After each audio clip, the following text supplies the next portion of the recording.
Hello guys, आज हम इस वीडियो में देखने वाले क्या CSS unit and colour value.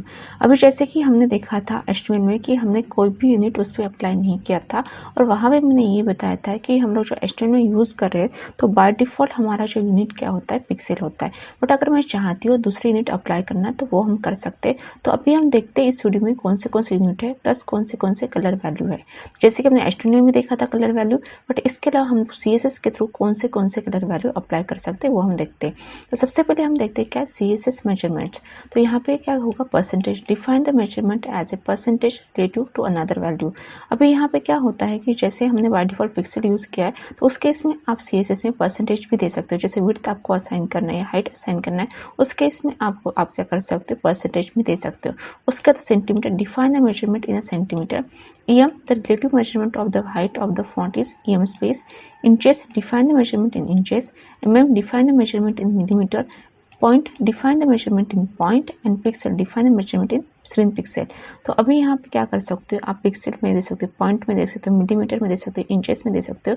But आपको हमेशा ध्यान में रखना है, एक तो आपको पिक्सल अप्लाई करना है, नहीं तो ईएम, नहीं तो परसेंटेज आपको यहाँ पे अप्लाई करना है। तो ये हम लोग ये सीएसएस मेजरमेंट है, तो हम लोग इस तरीके से जो मेजरमेंट्स है हम अप्लाई कर सकते हैं। अभी नेक्स्ट यहाँ पे क्या है, कलर वैल्यू। जब कलर वैल्यू हम देते हैं यहाँ पे एचटीएमएल के थ्रू, तो वहाँ पे हमने देखा था कि कीवर्ड के थ्रू हम दे सकते हैं। और दूसरी हमने क्या देखी थी, हैश वैल्यू मतलब हेक्स वैल्यू हमने देखी थी। अब देखिए यहाँ पे जो सीएसएस में हम कौन से कलर वैल्यू असाइन करते हैं, बिकॉज यहाँ पे हम डिफरेंट वे से कलर वैल्यू असाइन कर सकते हैं। ये देखिए, CSS uses a colour value to specify the colour.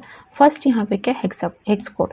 तो अभी यहाँ पे क्या होगा, जैसे हमने एचटीएमएल में देखा था, हेक्स कोड देखा था, मतलब हैश वैल्यू हमने देखी थी, वैसे ही यहाँ पे आप असाइन कर सकते हो। ये देखिए, hash value RRG GG BB, ठीक है। उसके बाद आप शॉर्ट हेक्स कोड भी अप्लाई कर सकते हो, ठीक है। अब अगर आपको लॉन्ग नहीं यूज़ करना है तो आप क्या कर सकते हो, यहाँ पे 3 इसमें रहेगा, ये 3 अल्फ़ाबेट्स में रहेगा, तो ये शॉर्ट हेक्स कोड भी अप्लाई कर सकते हो। उसके बाद RGB यूज़ करते हैं, RGB मतलब रेड ग्रीन ब्लू, ठीक है। तो ये देखिए, percentage RGB, R percentage, G percentage, BB percent, मतलब RG मतलब क्या, रेड ग्रीन ब्लू। तो यहाँ पे ये क्या प्राइमरी कलर्स होते हैं, रेड ग्रीन ब्लू। इसी के थ्रू यूज़ करके दूसरे कलर यहाँ पे क्या कर सकते हैं, हम लोग इंट्रोड्यूस कर सकते हैं, मतलब यहाँ पे इन्वेंट कर सकते हैं दूसरे कलर। तो आपको पता है कि अगर हम लोग रेड ग्रीन ब्लू यूज़ करते तो फिर जैसे क्या होता है, हम RGB क्यों यूज़ करें, बिकॉज यहाँ पे क्या होता है कि जो भी हम RGB कलर यूज़ करें, मतलब जो भी हम कलर यूज़ करें वो हमारे वेबसाइट के लिए है, ठीक है, वेबसाइट के लिए है। तो उस केस में क्या होता है कि हमको RGB कलर यूज़ करना है। अगर सपोज आपको प्रिंट करना है, तो प्रिंट करना है तो उस केस के लिए आपका जो इसका पैटर्न होता है CMYK, वो यूज़ करता है साइन, येलो, मैजेंटा, ब्लैक, ठीक है।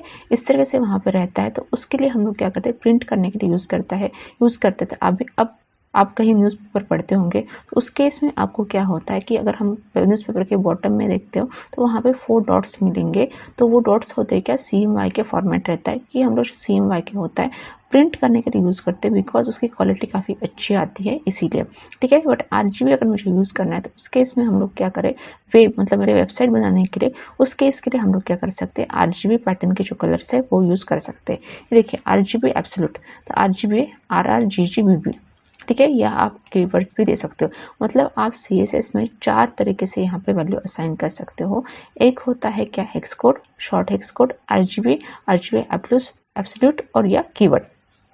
ये अभी देखिए, यहाँ पे मैंने कलर वैल्यू असाइन किया था। हमने जब एचटीएमएल में देखा था बीजी कलर के, हमने जो कलर वैल्यू ने बताया था वो काफ़ी ये था, मतलब जो मेन कलर्स थे वो थे। बट अभी यहाँ पे देखिए काफ़ी डिफरेंट यहाँ पे कलर्स है, प्लस उसकी मैंने यहाँ पे हेक्स वैल्यू दी है, तो आप देख सकते हो यहाँ पे। तो यहाँ से भी, तो अभी यहाँ पे क्या होता है, ये जो इसकी कलर वैल्यू मतलब जो हेक्स वैल्यू है, इसको याद करने में या याद करने में आपको काफ़ी टाइम जाएगा। तो उस केस में क्या होता है, आप यहाँ से देख सकते हो कि आपको कौन सा कलर अप्लाई करना है। और धीरे धीरे आपके यहाँ पे जैसे इतना हैंडसम होते जाएगा, उस केस में क्या होता है, हेक्स कोड यहाँ पे मतलब आपको याद होते जाएगा। नहीं तो क्या होगा कि जो भी आगे जाके, अभी तो हम नोटपैड प्लस प्लस यूज़ करें, तो उस केस में क्या होता है कि मुझे कलर वैल्यू देनी पड़ती है, ठीक है।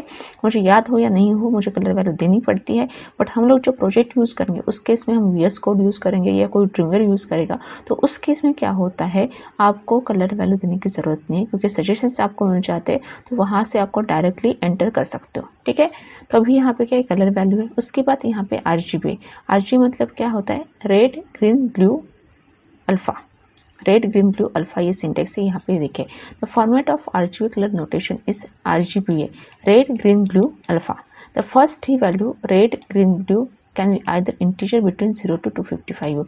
अगर जो हमारे स्टार्टिंग की वैल्यू मतलब जो हमारी प्राइमरी कलर कौन सा रेड ग्रीन ब्लू, तो वो हम लोग क्या कर सकते हैं इंटीजर वैल्यू में दे सकते हैं। इन बिटवीन जो इसका इंटीजर रहेगा 0 to 25 रहेगा, ठीक है। और ये परसेंटेज में आप दे सकते हैं, परसेंटेज बिटवीन 0 to 100। अगर आप परसेंटेज में देना चाहते हो तो उस केस में क्या होगा 0 to 0 and 100 रहेगा, ठीक है, 0 to 100 के बीच में रहेगा।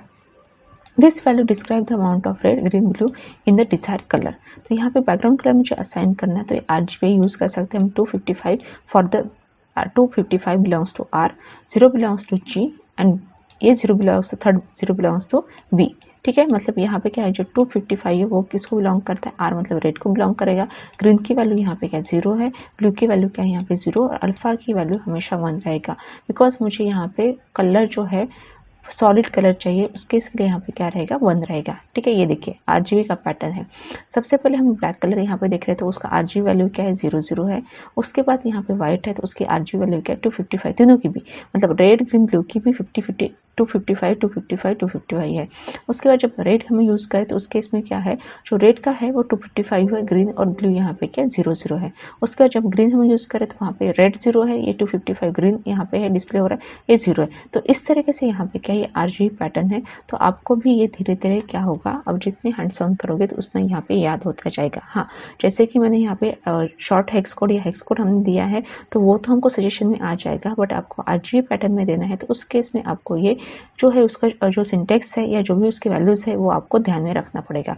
तो इस तरीके से हम लोग क्या कर सकते हैं CSS में हम मेजरमेंट्स दे सकते हैं, प्लस हमने यहाँ पे देखा डिफरेंट वैल्यू कैसे असाइन करना है। फर्स्ट है यहाँ पे हेक्स कोड है, उसके बाद शॉर्ट हेक्स कोड है, RGB है, उसके बाद RGB एब्सोल्यूट यहाँ पे है, या आप कीवर्ड्स यहाँ पे दे सकते हो। तो गाइस हम मिलते हैं नेक्स्ट वीडियो में। Thanks for watching.